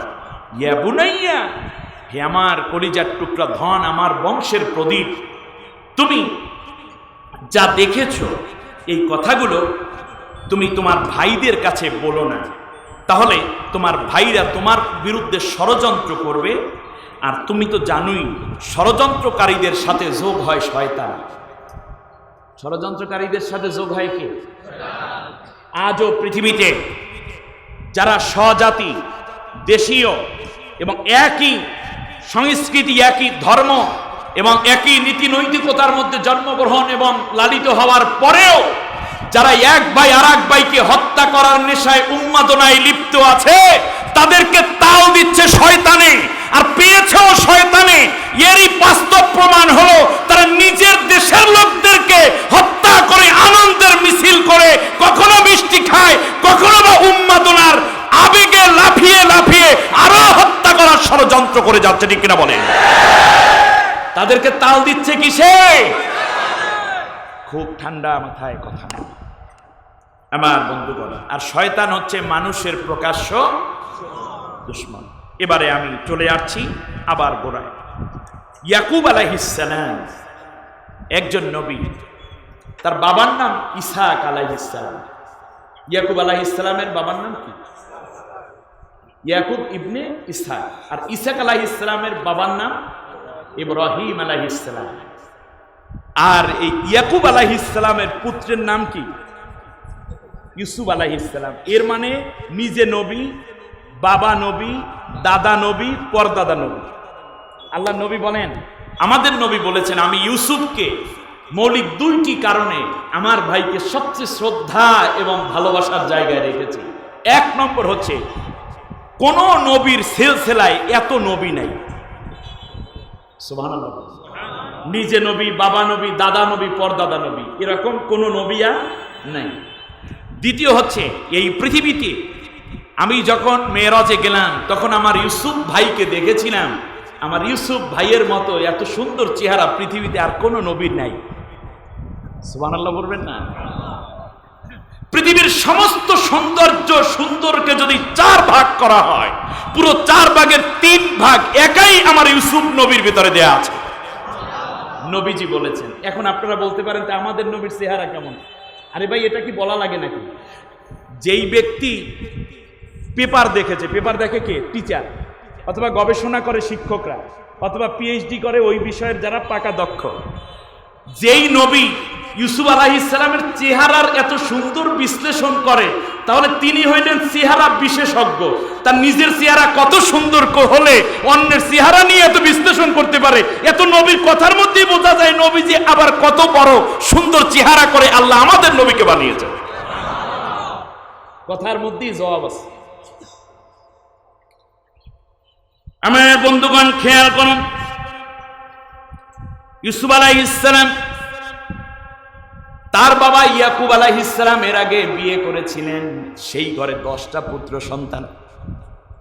এরপরে ওই স্ত্রী মারা যাওয়ার পরে আবার আর একটা বিয়ে করেছেন। এই ঘরে প্রথমে ইউসুফ আলাইহিস সালাম জন্ম নিলেন। বয়স যখন তার 4 বছর, বয়স 7 বছর, তখনই আল্লাহ রব্বুল আলামিন তাকে এই স্বপ্নটা দেখাইছে। কিন্তু ইউসুফ আলাইহিস সালামের বয়স যখন 4 বছর, তখন তার মা আরো একটি সন্তান প্রসব করেন, তার নাম ছিল বিনিয়ামিন। সন্তান প্রসব হল। যেই ঘরে সন্তান প্রসব হলো সেই ঘরেই কিছুক্ষণ পরে দেখা গেল হযরতে ইয়াকুব আলাইহিস সালামের স্ত্রী হঠাৎ করে ধনুষ্টঙ্কার কিংবা এই জাতীয় কোনো অসুস্থতার কারণে মারা যাচ্ছে। যিনি দায়ী ছিলেন, নার্স ছিলেন, দৌড়ে এসে ইয়াকুব আলাইহিস সালামকে বলছে, আল্লাহর পয়গম্বর, আপনার স্ত্রী মারা যাচ্ছেন, তাড়াতাড়ি আসেন। গিয়ে দেখতেছে কচি বাচ্চাটা, সদ্য প্রসূত সন্তানটা পড়ে আছে। বাবার হাত ধরে ধরে ইউসুফ আলাইহিস সালাম ও মায়ের যেই ঘরে সন্তান প্রসব হলো, আতুর ঘর, সেই ঘরে তিনি চলে গেলেন। দেখতেছেন মা আর চোখ খুলে তাকায় না। সাথে সাথে ইয়াকুব আলাইহিস সালাম সদ্য প্রসূত সন্তানটা কোলের মধ্যে নিলেন। আর এইদিকে ইউসুফ আলাইহিস সালাম জিজ্ঞেস করতেছেন, আব্বু গো, মার কি হলো? মা কেন চোখ খুলে তাকায় না? আমার দিকে কেন তাকায় না? ছোট্ট মানুষ বুঝে উঠতে পারে না। ইয়াকুব আলাইহিস সালামের চোখ দিয়ে দরদর করে পানি ঝরছে। হযরত ইয়াকুব আলাইহিস সালামের পাশেই দাঁড়ানো ছিল তার বোন। আস্তে করে ভাইয়ের চোখের পানি মুছে দিয়ে ছোট্ট জন্ম নেয়া এইমাত্র প্রসূত সন্তান ভাতিজাকে কোলের মধ্যে তুলে নিলেন। অপরদিকে ইউসুফকেও নিজে কোলের মধ্যে নিয়ে ভাইকে বলতেছেন, ভাই আপনি চিন্তা করবেন না, যতদিন পর্যন্ত ইউসুফ এবং এই সদ্যজাত বিনিয়ামিন যতদিন পর্যন্ত বড় না হয়, ততদিন পর্যন্ত মায়ের মায়া, মায়ের মমতা এবং আদর স্নেহ ভালোবাসা দিয়ে আমি আমার এই 2 ভাতিজা 2 জনকে আমি বড় করে তারপরেই আপনার কাছে ফিরাইয়া দেব। বোন ভাইয়ের চোখে পানি সহ্য করতে পারে না। ফুফিদের অনেক মায়া ভাতিজা ভাতিজির জন্য, ঠিক না বলে? এই কথাগুলো যেন আমরা ভুলে না যাই। সূরা কসাসের তাফসীরের মধ্যে আপনারা দেখবেন, ওই যে মরিয়াম হযরত মুসা আলাইহিস সালামের জন্য কত কিছু করলেন। এবারে চলে আসুন, একজনের বয়স হয়ে গেল 4 বছর, বনিয়ামিনের বয়স হয়ে গেল 4 বছর, ইউসুফের বয়স 8 বছর, মতান্তরে 7 বছর। দুইও সন্তানকে ফিরাইয়া আনলেন। ইয়াকুব আলাইহিস সালাম বোন দুইও ভাতিজাকে বড় করে দিলেন। এক পাশে ইউসুফ আলাইহিস সালাম, আর এক পাশে শুয়ে থাকে বনিয়ামিন। ইউসুফ আলাইহিস সালামের চেহারা এত সুন্দর, তার বুঝ দেখে ইউসুফ আলাইহিস সালামের জ্ঞান দেখে ইয়াকুব আলাইহিস সালাম খুব বেশি চমৎকার করে খুশি হচ্ছেন। তার কারণ বাবা চান যেন সন্তান তার ঐতিহ্যকে লালন করতে পারে। ইয়াকুব আলাইহিস সালাম এইবার ইতিহাসের মোড় ঘুরতেছে। আপনারা রেডি? আমি জানি চট্টগ্রামের শ্রোতা মানে হচ্ছে একেবারে শকুনের মতো তাকাইয়ে থাকে। শকুন মানে কি? সবচেয়ে বেশি দৃষ্টি শক্তি সম্পন্ন। আবার মাইন্ড করেন না প্লিজ, খেয়াল করুন। বাবার কাছে বলতেছেন যে আব্বা, আমি স্বপ্নে দেখেছি, ইন্নি রাআইতু তো এটা বুঝতে পারতেছেন, এটা মাজির সিগা, পাস্ট টেন্স। 11টা নক্ষত্র, সূর্য এবং চাঁদ আমাকে সিজদা করছে, আমার দিকে তাকাবে। আমি দুইটা কথা বলছি এখানে। এক নম্বর হচ্ছে যে সিজদা করা তো শিরক, কোন নবী তো সিজদা নেওয়ার পক্ষে হইতে পারেন না। কিন্তু এখানে কেন সিজদার কথা বলা হলো? তার কারণ সেই সময় যত রাজা বাদশাহ যারা হয়, তারা যে প্রেসিডেন্ট, দেশের রাজা, দেশের বাদশাহ, এটা বোঝা যাইতে একটা আলামত হলো তাকে মন্ত্রী পরিষদের লোকেরা সিজদা করত। এটা ছিল একটা প্রতীকী কাজ। খেয়াল করেছেন কিনা? একটা কি প্রতীকী কাজ। আর সেই সময় আরব, ওই সময় মিশরের বাদশাহ ছিল কি কেনান তথা জর্দানের প্রেসিডেন্টও ছিল মুশরিক, যার ফলে ওই যে সিজদা করতো। এই জন্য তিনি যে বাদশাহ, এই কথাটা বোঝানোর জন্যই মূলত সিজদার আকৃতিতে তাকে স্বপ্নে দেখানো হয়েছে। খুব সাবধান। এখান থেকেই আমি আমার কথাটাকে ভিন্ন আঙ্গিকে আপনাদের সামনে পেশ করতে চাই। জ্ঞানীদের জন্য আমি কথা বলছি, আপনারা আমার চেয়ে অনেক জ্ঞানী। দেখুন, ইয়াকুব আলাইহিস সালাম বললেন, বাবারে, তুমি যা দেখছো এটা কশ্চিন কালো ভাইদের কাছে বলে বেড়াইও না, তাহলে কিন্তু সমস্যা হবে। আপনাদের কাছে প্রশ্ন, স্বপ্ন তো বলতে হয়, ঠিক কিনা বলেন? বলছে কার কাছে? বাবার কাছে। এখন আপনাদের কাছে আমার প্রশ্ন, ইয়াকুব আলাইহিস সালামের কাছে ইউসুফ যে স্বপ্নের কথা বলছেন, এই স্বপ্নটার ব্যাপারে আমি আপনাদের কাছে জানতে চাই।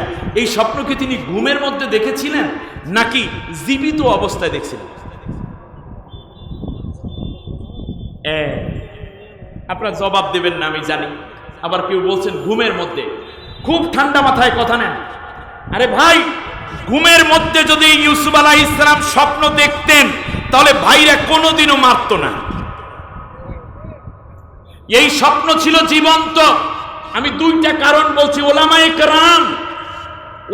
কেরাম বুঝুন, ঘুমের মধ্যে স্বপ্ন দেখলে কোনো শত্রু হয় না, কোনো শত্রু হয় না। আচ্ছা, আমি যদি স্বপ্নে দেখি আমি বাংলাদেশের প্রধানমন্ত্রী, এবং আমি যদি প্রধানমন্ত্রীর কাছেও বলি যে আপা, গত রাত্রে আমি স্বপ্নে দেখি আমি গণভবনে বসে আছি, দেশ বিদেশের অনেক প্রেসিডেন্টরা আমাকে অভ্যর্থনা দিচ্ছে, আপনি বলেন প্রধানমন্ত্রী কি আমার উপর ক্ষিপ্ত হবেন?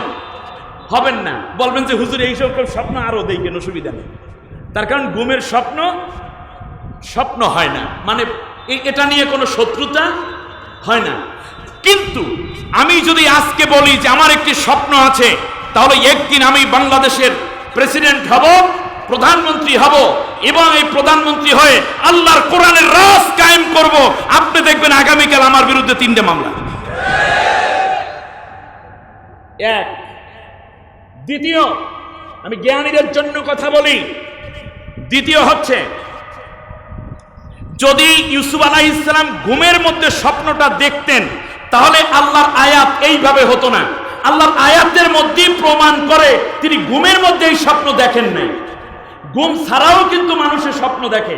যেমন স্বাধীনতার স্থপতি বঙ্গবন্ধু বলেছেন, আমার স্বপ্ন হলো আমি বাংলাকে সোনার বাংলা বানাবো, ঠিক কিনা বলেন?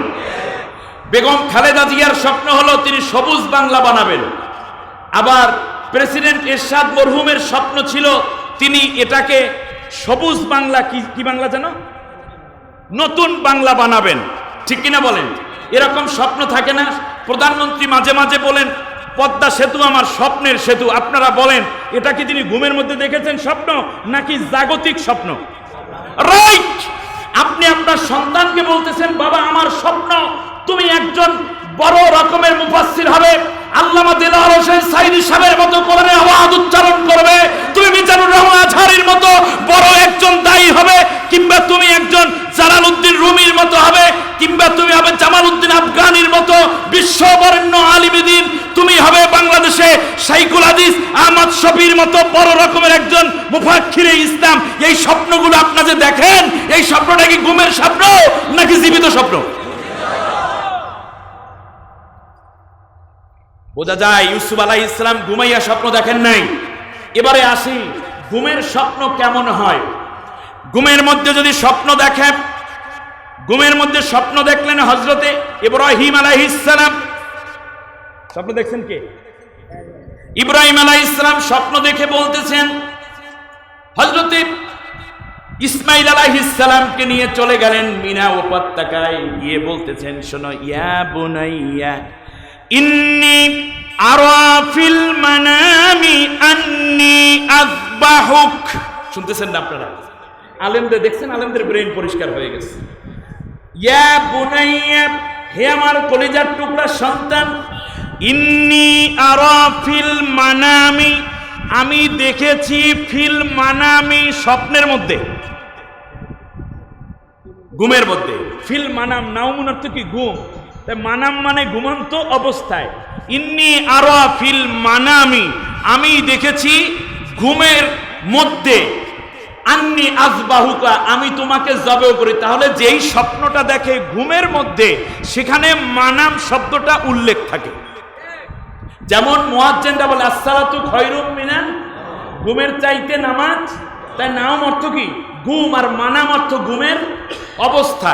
নবীজিও বলেছেন, মান রাআ ফিল মানামি ফাকাদ রাআনি, যে ঘুমন্ত অবস্থায় আমাকে দেখলো সে তো জীবিত অবস্থায় আমাকে দেখলো। সুবহানাল্লাহ বলবেন না? একটু জিকির করেন, লা ইলাহা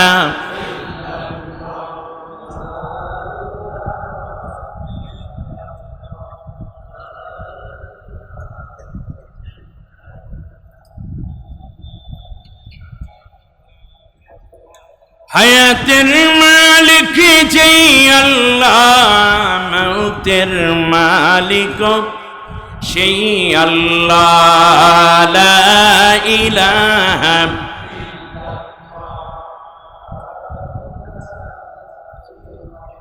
লা ইলাহা ইল্লাল্লাহ মুহাম্মাদুর রাসূলুল্লাহ। আল্লাহু আকবার। তাহলে আমরা বুঝলাম, ঘুমের মধ্যে যদি কোনো স্বপ্ন দেখে, সেই শব্দটায় মানাম শব্দ কি? উল্লেখ।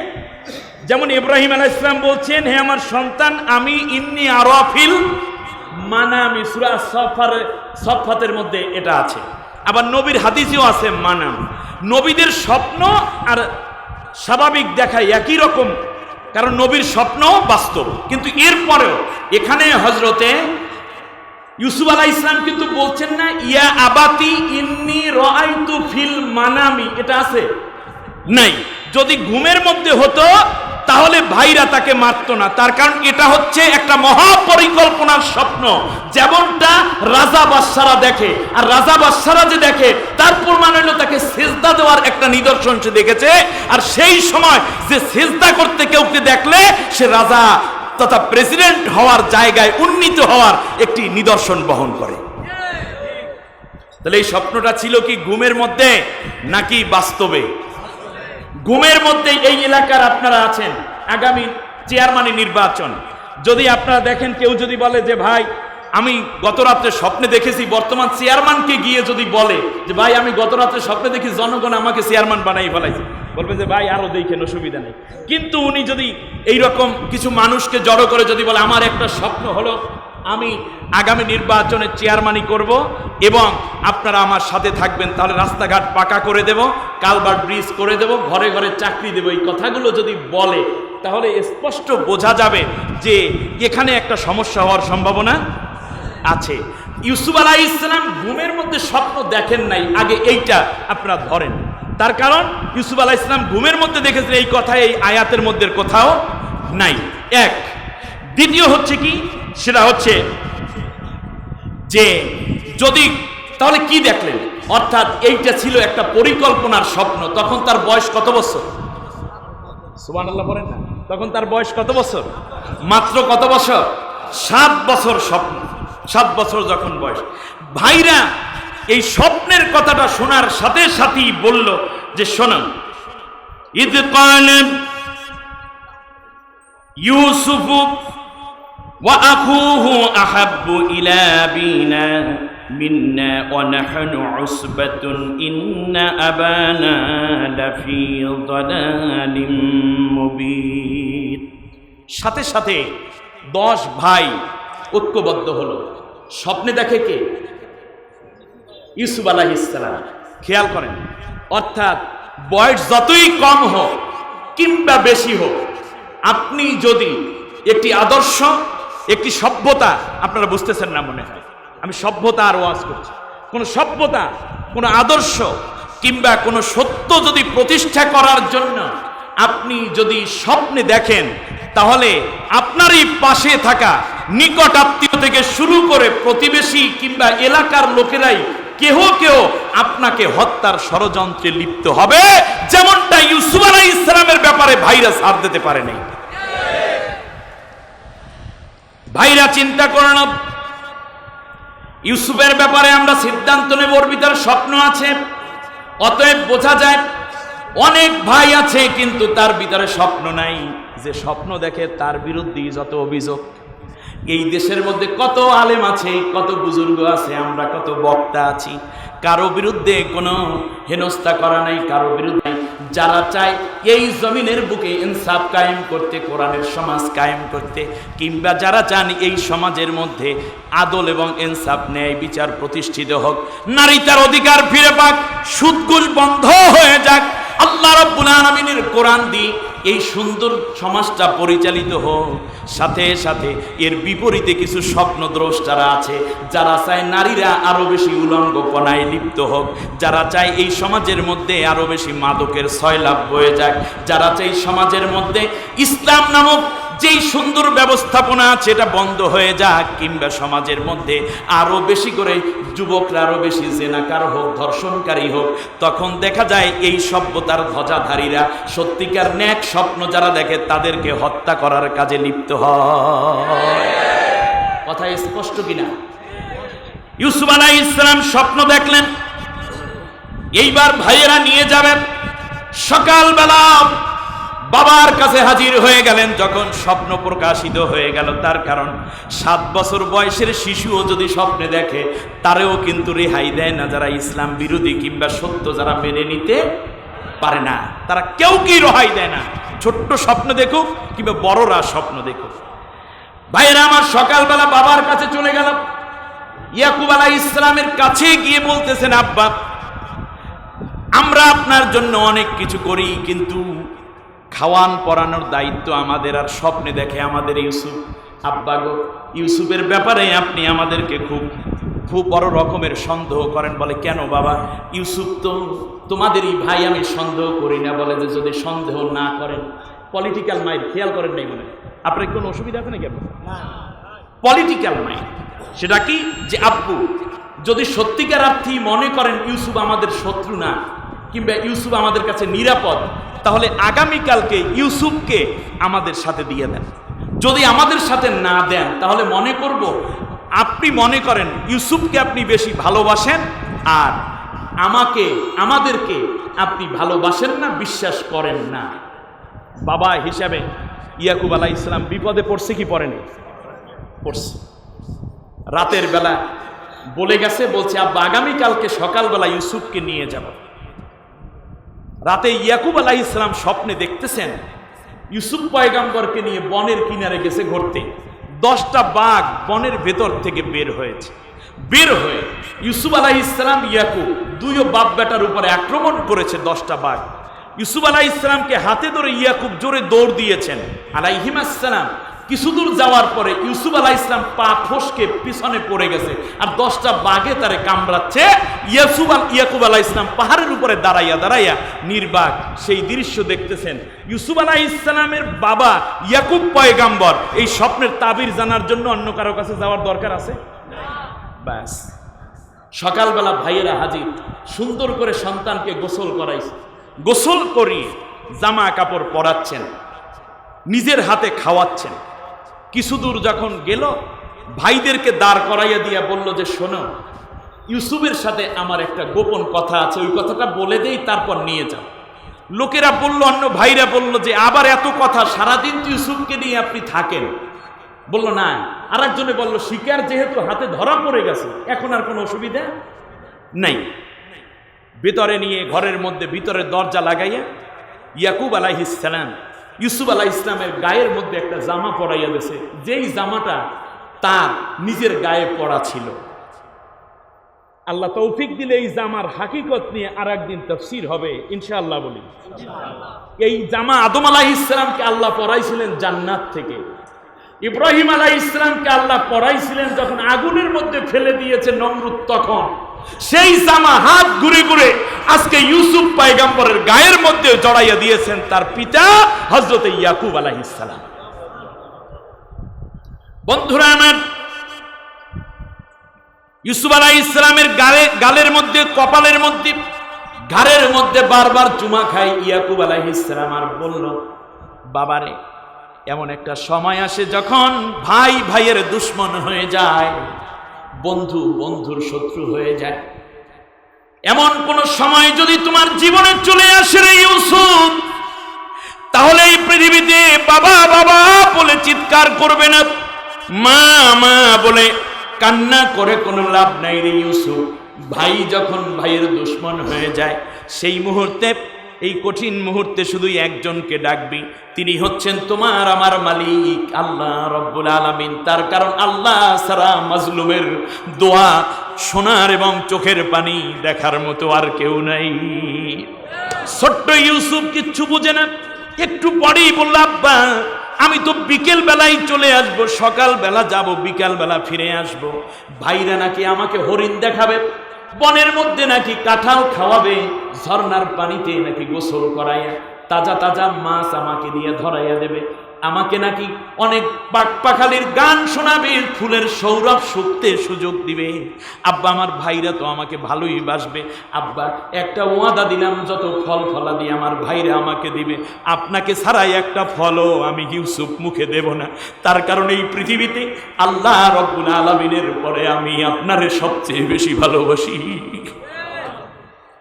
ইয়াকুব আলাইহিস সালামের কলিজার মধ্যে আবার আগুন জ্বলে।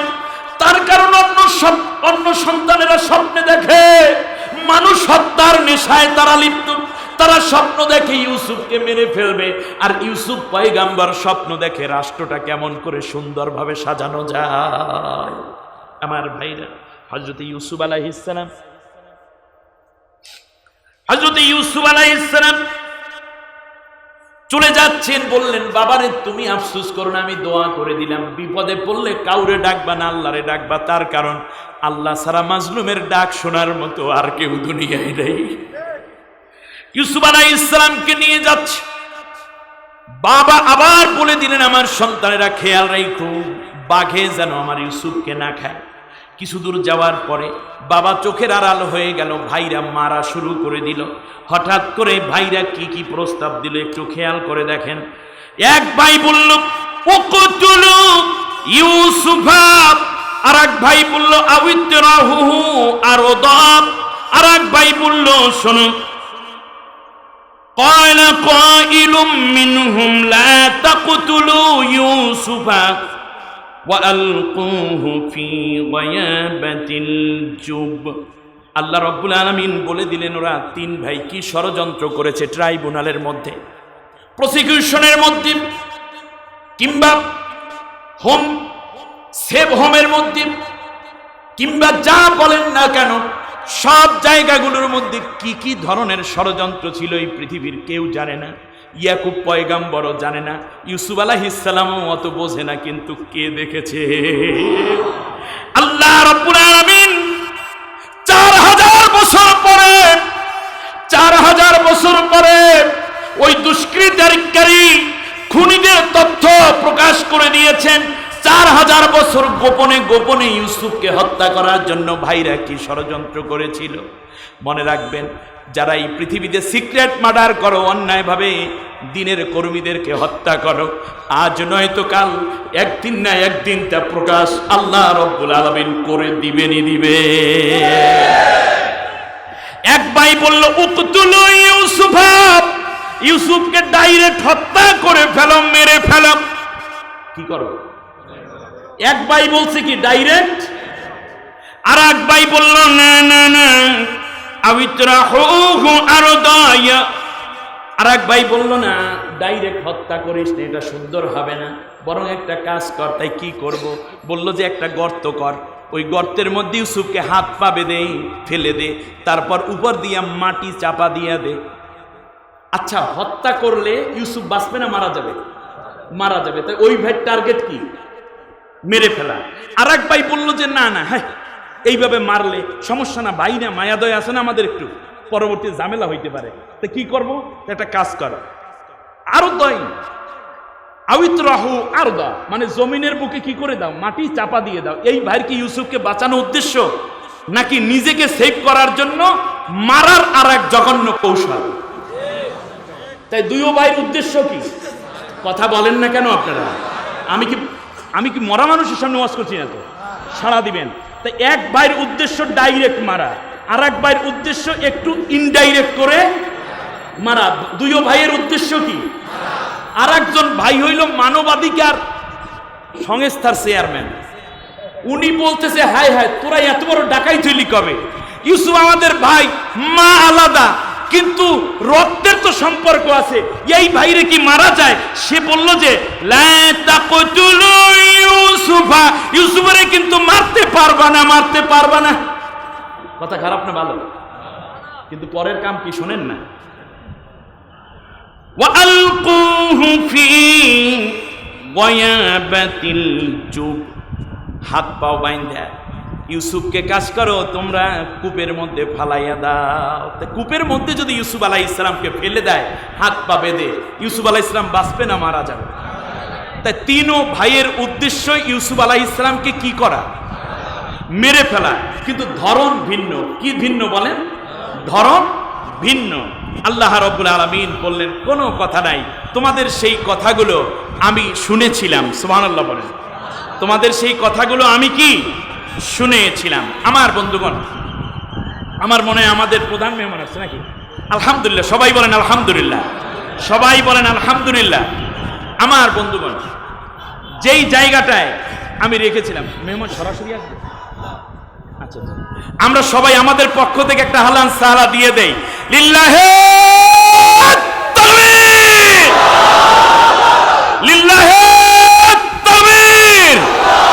প্রধান অতিথির আগমন, শুভেচ্ছা স্বাগতম। বীর চট্টলার পক্ষ থেকে লাল গোলাপ শুভেচ্ছা। লিল্লাহে তাকবীর। আলহামদুলিল্লাহ। আমার হৃদয়ের মধ্যে সবচেয়ে ভালোবাসার একজন আলিম দ্বীন, ভালোবাসতে ইচ্ছে করে, ভালোবাসলে নিজেকে তৃপ্তির মধ্যে নেওয়া যায়। আমাদের আজকের সম্মানিত প্রধান অতিথি, যথাসময় তিনি চলে আসবেন ইনশাআল্লাহ। বলি দীর্ঘ সফর, তিনি ঢাকা থেকে এসেছেন কক্সবাজার হয়ে এখানে, আমরা ইনশাআল্লাহ যথাসময় তাকে আমরা পাবো। তিনি আসা মানে আমি কি করব বলেন তো দেখি? শেষ করে দেব। আমার ভাইয়েরা, তা তিনও ভাইয়ের উদ্দেশ্য কি বলেন তো দেখি? মেরে ফেলা। কথাগুলো মিষ্টি ভাষা, ন্যায় বিচার করব, এই করব, সেই করব, কিন্তু টার্গেট কি? অতএব এই পৃথিবীতে যারা খুনি, তারা হাজার রং ঢং করে, উদ্দেশ্য কি? কিন্তু বাঁচানোর মালিক কে? আল্লাহ। আল্লাহ রাব্বুল আলামিন এবার শোনাচ্ছেন দুনিয়ার মানুষেরা, শোনান ইউসুফ আলাইহিস সালামকে কেন তারা মারতে চায়, কেন মারতে চায়। আপনাদের একটা কথা একটু শুনাইয়া দিই। বলতেছে শোনাব, মারার কারণ হলো এই যে ইয়াকুলু লাকুম ওয়াজহু আবিকুম ওয়া তাকুনু মিন বা'দিহি কওমান সালিহিন। আল্লাহু আকবার। খেয়াল করুন, এখানে দুইটা কথা। এক নম্বর কারণ হচ্ছে, হত্যার এক নম্বর কারণ হচ্ছে যে আমাদেরই বাবা, কিন্তু তার নজর, নেক নজর পড়েছে ইউসুফের উপরে। কিসের উপরে? ইউসুফের উপরে। তো ইয়াখলু লাকুম, এই তাকান, ইয়াখলু লাকুম ওয়াজহু আবিকুম, প্রত্যেকের নাম এখন থেকে আমি ইউসুফ রাখলাম, তোদের আর কোনো নাম নাই, কারণ ইউসুফ নাম ছাড়া আমি অন্য কোনো নাম আমার মুখস্থই নাই। অতএব মনে রাখতে হবে, তাফসীর ইবনে কাসির লিখেছে যে যদি এমনও কিছু মানুষ আছে যাদের মহব্বত আল্লাহ অন্যের হৃদয়ে তৈরি করে দেন, তাদেরকে যদি জেলের মধ্যে রাখা হয় তাহলেও তাদের প্রতি মানুষের ভালোবাসা আগের চেয়ে বেড়ে যায়। তাদেরকে যদি হত্যা করা হয়, গুম করা হয়, খুন করা হয়, তারপরেও ওই মানুষগুলোর কথা এবং দৃশ্য অন্যের হৃদয়ে আল্লাহ তাআলা মায়া এবং মহব্বত কোটি গুণ বাড়াই দেয়। আল্লাহু আকবার।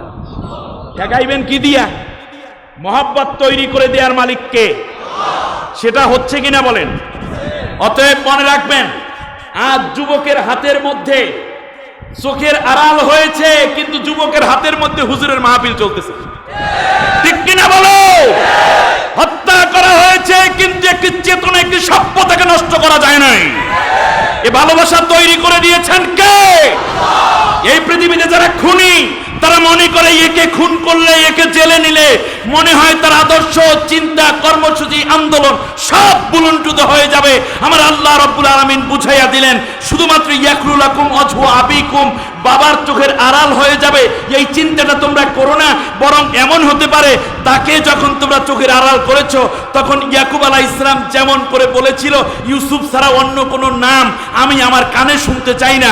এমন হতে পারে যে এই জাতি আওয়াজ দিয়ে বলবে, যাদেরকে হত্যা করেছো, যাদেরকে পীড়ন করেছো, যাদেরকে গুম করেছো, তাদের ছাড়া অন্য কোনো আদর্শ, চিন্তা এবং দলের চিন্তা আমরা করতে পারি না।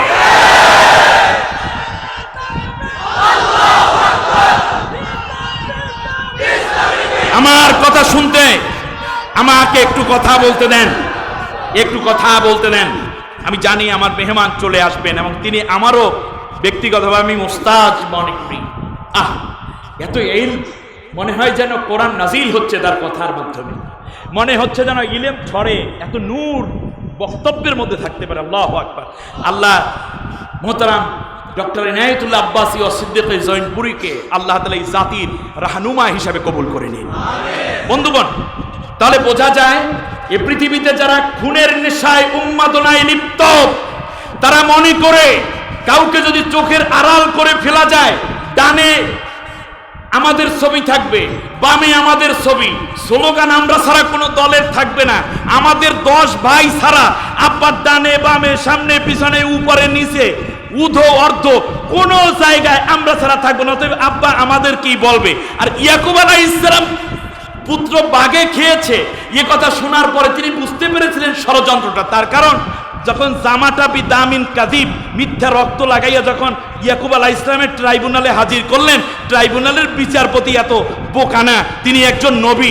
তিনি বললেন যে বাবা, বাঘটার বড় বুদ্ধি, এই জামার ভিতরে ছিল আমার ইউসুফ, এই জামার ভিতর থেকে আমার ইউসুফকে ভিতর থেকে কলিজা ফারছে, চামড়া ফারছে, তারপরে গোশত ফেরেছে, তারপরে ভিতরে মুখ লাগাইয়া রক্ত খাইছে, এই বাঘটায় তারপর কলিজা ছিঁড়ছে, কিন্তু আমার ইউসুফের একটা জামার একটা বুতামও ছেড়ে নাই, একটা সুতাও ছেড়ে নাই। অতএব বোঝা যায় বাঘটা বড় বুদ্ধিমান। তখনই তো ইয়াকুব আলাইহিস সালাম বুঝাইয়া দিয়েছে, তোরা নিজেরা হত্যা করে বাঘের দোষ দিয়ে আমি আমার নজর, নেক নজর তোদের দিকে নিতে চেয়েছিস। অর্থাৎ তোদের সম্পূর্ণ আয়োজন খুনের নেশায় তোরা লিপ্ত ছিলি।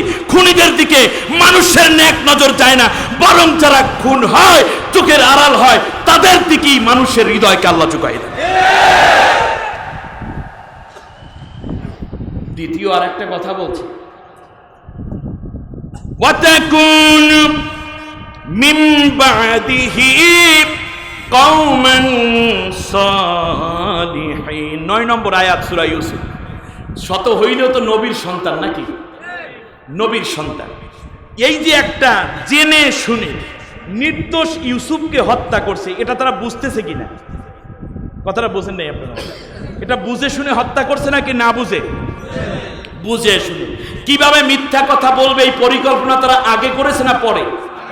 আগেই করেছে। টার্গেট হত্যা করে ফেলা। একটা হত্যা করলে নবী আল্লাহ তাআলা বলেন মান কতালা নাফসাম বিগাইরি নাফসিন আও ফাসাদিন ফিল আরদি ফাকান্নামা কতালান নাসা জামিআ। যদি একজন মানুষকে আমার একটা বান্দাকে কেউ অন্যায়ভাবে হত্যা করে তাহলে তামাম পৃথিবীর সমস্ত মানুষকে হত্যা যেন সে করে ফেলল। ওমান আহিয়াহা ফাকান্নামা আহিয়ান নাসা জামিআ। আর যদি একটা মানুষকে তুমি বাঁচাইয়া দাও তামাম পৃথিবীর সব মানুষকে বাঁচানোর সওয়াব আমি আল্লাহ তোমাকে দান করে দেব। মানুষ মারার নেশায় যারা লিপ্ত তাদের ভেতরে একটা কাজ করে যে এর দ্বারা আমাদের আদর্শ সভ্যতা ধ্বংস হবে, অতএব একে মেরে ফেলো মেরে ফেলো। কিন্তু মারার ফলে তার সভ্যতা দমন হয় না, বরং যাদেরকে তার দিকে নেওয়ার চেষ্টা করবে তারাই এক সময় ঘুরে ওই যে যেই মানুষটাকে আড়াল করা হয়েছে তার দলে যোগদান করবে। যেমন ইয়াকুব আলাইহিস ইসলামের বিরহ বেদনা আমরা দেখতে পাচ্ছি।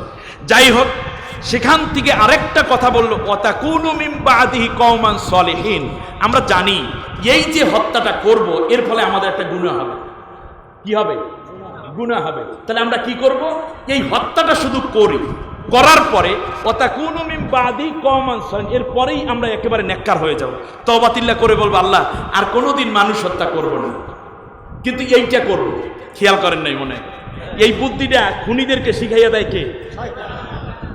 এই শয়তানের গোষ্ঠী আমাদের দেশে নাই, আমেরিকাতে নাই, ব্রিটেনে নাই, ফ্রান্সে নাই।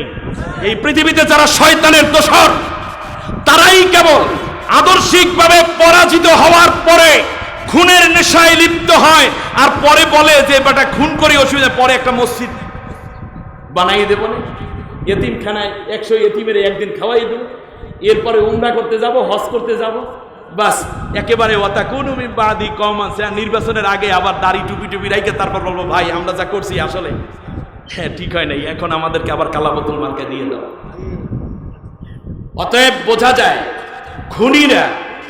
খুনিরা একটা গুনাহকে প্রতিষ্ঠিত করার জন্য তাদের দ্বারা শয়তানে বলে যে এইটা কর, এরপরে তওবা করে ঠিক হয়ে যাবে। তওবাটা কি খুন করার আগে করা উচিত না পরে করা উচিত? রাইট। ওয়াতাকুনু মিন বাদিহি কওমান সলিহিন। অতএব আমাদেরকেও কিন্তু এইভাবে ওয়াসওয়াসা দেয় শয়তান। কি দেয়? শুনুন, তাহলে আমরা কি করব? পরে আমরা ভালো হয়ে যাব। আপনাদের এই চট্টলায় এই যে হাজার হাজার মানুষ, আমাদের সমাজে কিন্তু এরকম লোক আমরা আছি যে এই বছরের জন্য যে অপরাধ হইল হোক গা, আগামী বছর আমরা ঠিক হয়ে যাব, এটা নয়। বরং যারা খুন করে, নির্দোষ মানুষকে অত্যাচার করে, তাদের পক্ষে কোন ইনসাফ ভিত্তিক ন্যায় ইমানদারের একটি স্লোগানও তৈরি হতে পারে না, তা আওয়াজ তুলতে পারে না। তওবা করে এখনই ফেরার সময়। আপনাকে শয়তান ওয়াসওয়াসা দিয়ে বলছে আরো কিছুদিন থাক, না, অন্যায়ের পথে একটি সেকেন্ডও মোমেনের থাকার কোনো সুযোগ। আমার ভাইরা খেয়াল করুন, ইউসুফ আলাইহিস সালামকে কূপের মধ্যে ফেলে দিচ্ছে। ভাইয়েরা এর আগে তাকে মারল। এক ভাই জোরে একটা আছাড় মারার কারণে কোমরটা ভেঙে গেছে আওয়াজ দিয়ে। ইউসুফ আলাইহিস সালাম কাঁদতে কাঁদতে গিয়ে বলল, ভাই রে আমাকে উনি মারলো কেন একটু দেখেন, আমি তো কোনো অপরাধ করি নাই। কয় চুপ, একটা ঘুষি মারলো, দাঁত একটা পড়ে গেছে। আর এক ভাইয়ের কাছে দৌড়ে গেল, ভাই আমাকে মারেন কেন, আমি তো কোনো অপরাধ করি নাই। কে কার কথা শুনে টার্গেট মেরে ফেলা? অপরাধ এখানে উদ্দেশ্য না, মেরে ফেলাটাই টার্গেট। অন্য ভাই নাকের মধ্যে ঘুষি মাইরে রক্ত বের করে দেয়। ইউসুফ আলাইহিস সালাম বুঝতে পারলেন নালিশ করার আর কোনো জায়গা বাকি নেই। ইউসুফ আলাইহিস সালামকে কূপের মধ্যে ফেলে দিচ্ছি। ইউসুফ পয়গম্বর জোরে কূপের কিনার শক্ত করে ধরলেন, 60 হাত গভীর কূপ। ভাইরা পাথর দিয়ে জোরে জোরে আঘাত করতেছে হাতের মধ্যে, বলে ভাইরে আমি যদি মরে যাই, আমার বাবা কিন্তু আমাকে দারুণ ভালোবাসে, ঘরের মধ্যে আব্বা থাকবে না, সারা দুনিয়া ইউসুফ ইউসুফ করে তালাশ করবে। কে আমার আব্বুর মুখে খাবার তুলে দেবে, কে গোসলের পাল্লঙ্গিটা ধোয়া দেবে, কে আমার বাবার মাথায় পানি দিয়ে দেবে? রে ভাই, আমার আব্বার জন্য হলেও তোমরা আমারে মাফ করে দাও। আমি যদি কোনো অন্যায় করি আমার বিচার করো, কিন্তু আমারে মাইরা ফালাইও না। একটু পরে ভাইরা কূপ থেকে উপরে উঠাইলো, এবার জামাটা খুললো, হাত দুইটা পিছনে পিছ মোড়া দিয়ে বাঁধলো, পাও দুইটারে বাঁধলো, কোমরের মধ্যে রশি লাগাইয়া আস্তে আস্তে করে ছাপতেছে কূপের মধ্যে। ইউসুফ আলাইহিস সালাম কোমরের মধ্যে রশি লাগানোর পরে বুঝতে পারলেন আমার ভাইরা হয়তো আমাকে আবার তুলে নিবে। তার কারণ হলো এই যে এই পৃথিবীতে যারা মাজলুম হয় তারা শেষ পর্যন্ত অপেক্ষা থাকে। এই আদালতে আমরা ভালো রায় পাইনি, পরবর্তী আদালতে মনে হয় বেকসুর খালাস পেয়ে যাব। এই পৃথিবীতে যারা মাজলুম হয় তারা স্বাভাবিকভাবেই মনে করে আমার মুক্তি আসতেছে, মুক্তি আসতেছে। এক পর্যায়ে ইউসুফ আলাইহিস সালাম শেষ পর্যন্ত শুনতে পাইলেন আর এক ভাই ডাক দিয়ে বলে, এত রশি নষ্ট কইরা নাই, সাথে সাথে রশিটা কেটে দাও, সেটাই ভালো হবে। ইউসুফের জন্য এত রশি নষ্ট করা যাবে না। দেখুন ইউসুফ পয়গম্বর কত তুচ্ছ হয়ে গেল ভাইদের কাছে, রশির চাইতে ইউসুফ দাম কম।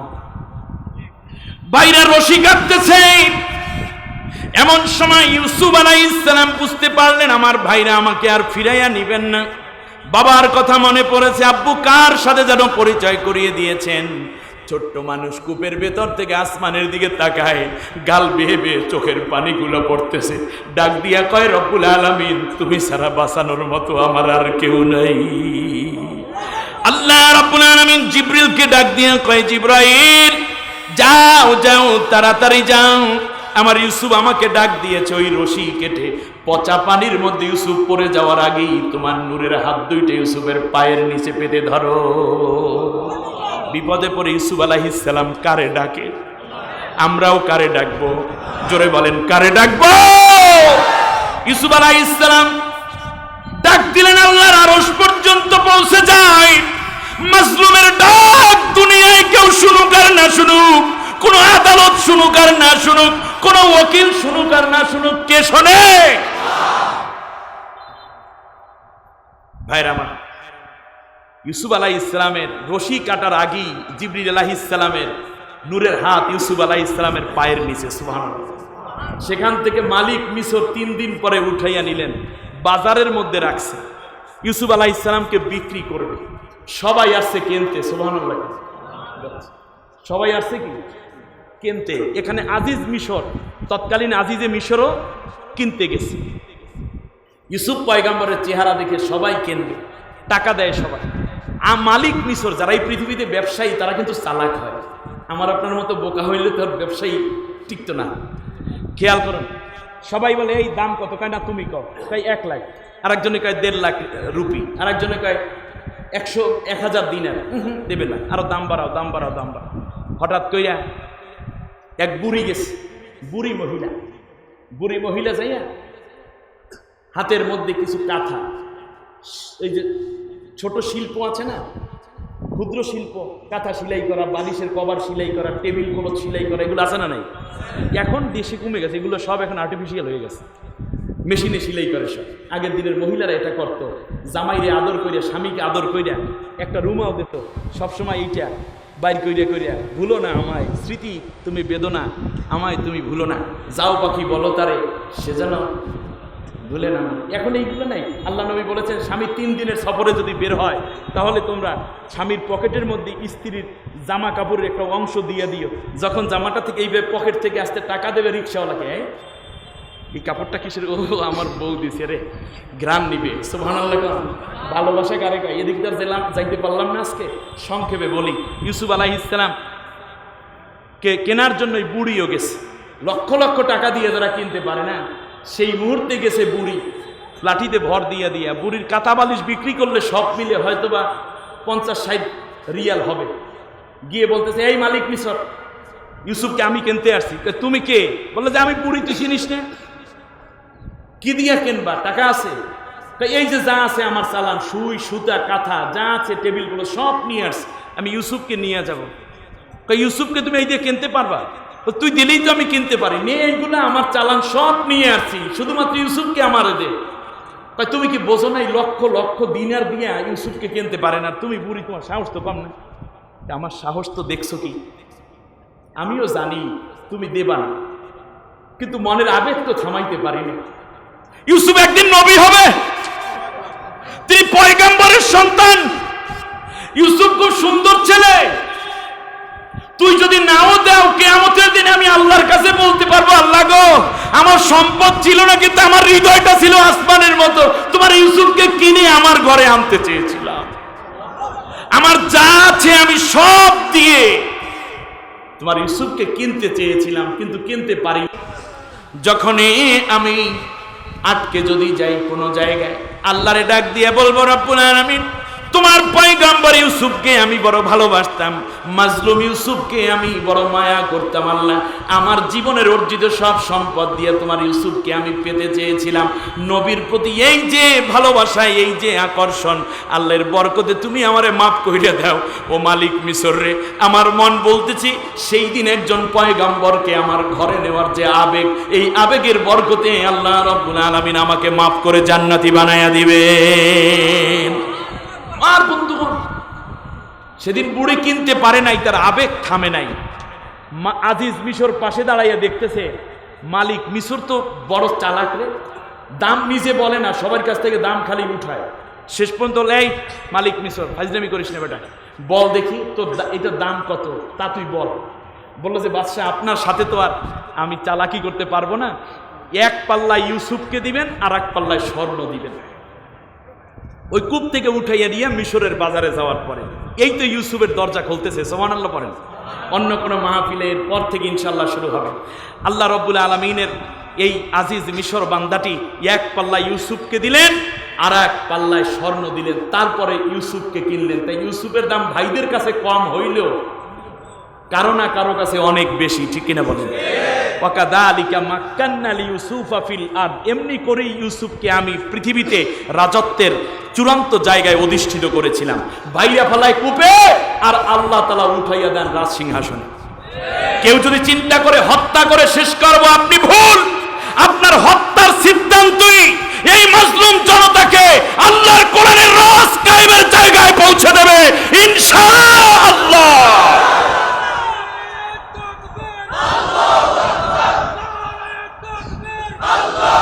সম্মানিত ভাইরা,